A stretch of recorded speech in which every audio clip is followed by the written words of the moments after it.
Hello and hello. Today's episode is dedicated to discussing the national emergency that the President announced in response to the drought.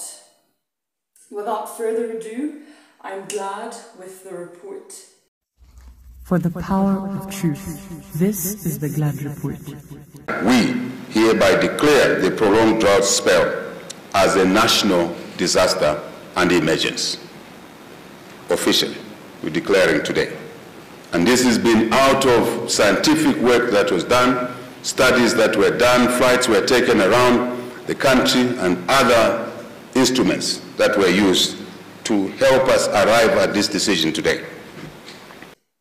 On the 29th of February, in line with the Disaster Management Act of 2010, number 13, President Hakainde Hichilema announced a national emergency in response to the worst drought that Zambia has ever experienced. This was in a very similar response style as the Malawian government as well as the Zimbabwean government have done for their own droughts. Very federation fashion, very for all time's sake, I'm assuming. Malawi's government has declared a state of disaster because of drought in most districts. We had a slow onset of rains, and when the rains came, people planted, and then we had a dry spell, prolonged dry spell, which resulted in most of the crops wilting in the fields, and actually some other places completely dried up, and people have not harvested. Malawi is prone to natural disasters such as floods and droughts, and MPs say the country doesn't have any grain reserves. The foregoing situation of the climate change-induced drought requires measures and interventions as provided for in our laws. To that end, I do hereby declare a national state of disaster due to the El Nino-induced drought. Yes, so what is a drought? This is just a period characterized by higher than normal temperatures as a result of low precipitation, which results in water shortages. Having water shortages does come with consequences, especially for a country whose agricultural and energy sectors are highly dependent on water. In the agricultural frame, of the 116 districts, 84 of them are affected by food insecurity. 9.8 million people are faced with food insecurity, 6.6 million who are in dire, urgent need of assistance. Of the 2.2 million hectares of maize that was planted, 1.1 million has been ravaged, and the pasture available for animals has severely declined. So yes, this definitely prompted the president to set out a budget that's required in response to this drought situation.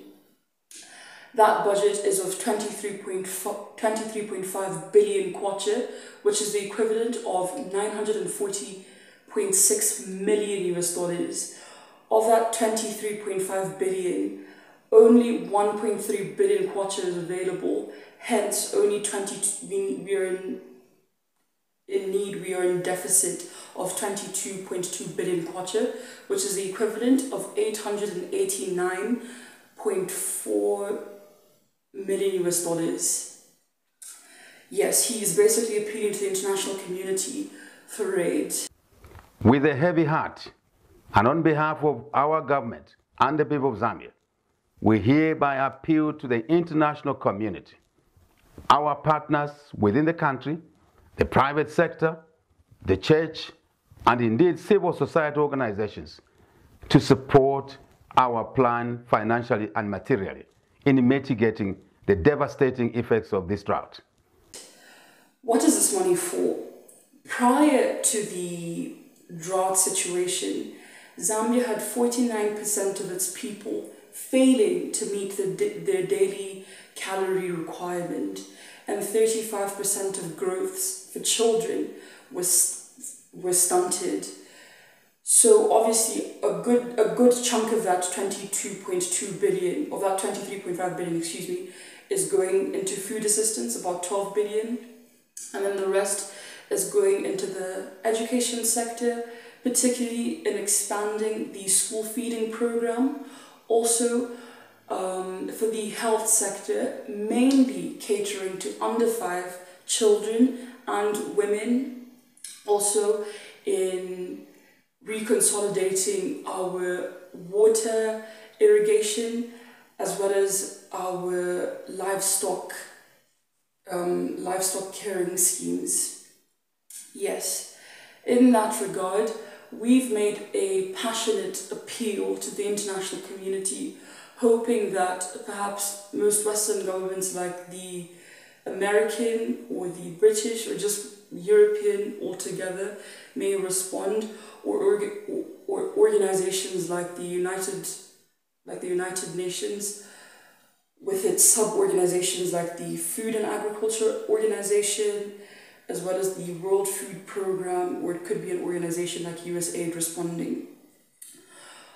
Those organizations with their very strong research bases, I'm sure, are very aware that for the first time, a striking statistic has been put at the fore, which states that for the first time, the number of obese people has exceeded the number of hungry people in the world. The number of obese people is about 1 billion, and the number of hungry people is about 830 million, which just exposes a gross misallocation of funding, of resources, excuse me. Yes, so our agricultural sector has definitely been put at the fore for its lack of diversity, because many people have crops that really require water and proper irrigation schemes to support their growth.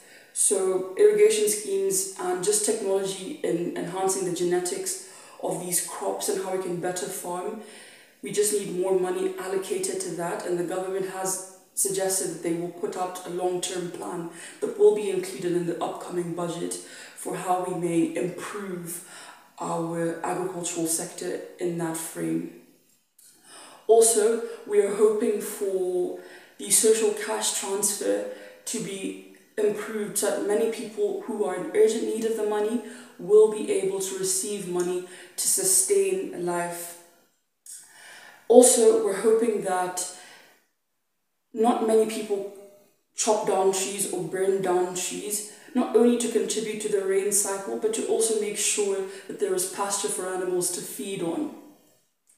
Indeed, many people could wrongly assume that the issue at hand of drought is perhaps as a result of the chopping down of trees, but it's not true, when really it's as a result of climate change altogether, the global issue that we're grappling with, which specifically at the moment is as a result of the El Nino effect. The El Nino effect was brought to our attention was suggested about sometime last year, in mid-2023, its effects would be felt for the year going onwards. But I would understand that because the rain season and the planting season wasn't in full effect, they had put these issues at the back burner, which has proven to be detrimental at the moment, very pernicious. In that regard, we are also faced with the issues in the energy sector, which is highly dependent on the water levels. ZESCO, which is the monolith that has monopolized the electricity supply in the country, which is the government institution, mainly relies on hydroelectricity, which is, as we know, water being used to form electricity. So just the lack of diversity has caused this load shedding issue. We know that there is a 420 megawatt deficit, which is likely to go up to about 530 megawatts by December. So this load shedding issue is going to become the status quo until at least the end of the year is how I can foresee it. Yes. So as we can see, this is how the times are going to be at the moment. I'm really impressed by the president's reaction, which I think was much better than him asking these grand questions to God, which for me as a citizen, I was just a little fearful, and also I was just shaking in my boots, just wondering, what are we going to do? Because if you're asking questions to God, but then this response in line of the Disaster Management Act is definitely a proper response. And I think we should really sympathize with him, because we're still trying to, globally and just as a country, we're still trying to emerge from the shadow of the pandemic, the COVID-19 pandemic, and also the debt crisis is still looming. Yes, we had a fantastic deal last month with the Eurobond, the $3.5 billion Eurobond that we are yet to reap the benefits of. So there are some indicators that are showing that things are going up, but I know at the moment it's seeming rather very dark, very dim, very gruesome and grim, and I know we just have to sympathize with the president. And I was actually having rather extensive conversations with a friend of mine just sympathizing and how it doesn't make sense not to support the president in his, at least just in the sense of moral support, for him to push for better. I'll put her handle somewhere here, her name is Mebs. Yeah, just for him in his agenda and pushing for better, because everything that goes well for him will go well for us. Yes, economically, politically, yes. So I think we do have to brace ourselves a little, because we are just experiencing the worst of it right now, but I think it's going to go up from here. Thank you very much indeed. I'm glad with the report. For the power of truth, this is the Glad Report.